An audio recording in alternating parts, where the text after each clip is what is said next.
وەکو دەستگای خەرخوازی بارزانانی بە هاوکاری لەگەڵ ڕێکخراوی ئەمریکی LDS هەستان بە دابینکردنی پێداویستی تەندروستی و دەرمان و پێداویستی تاقیگەیی و ددان بۆ کەمپەکانی پەنابەران.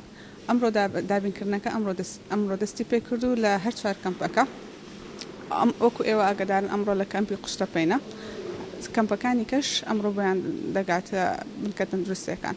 کان حەسە پێداویستی بنکەکانە خۆیان لیستەکەمان بۆ دەنێرن ئێمە حەسەب تەڵەبی وان شتەکان دابین دەکەین لۆیان. بەشی پێداویستی تەندروستی واتە پەرستیاری ئەویشی لەگەڵە و بەشی تاقیگە و ددانیش.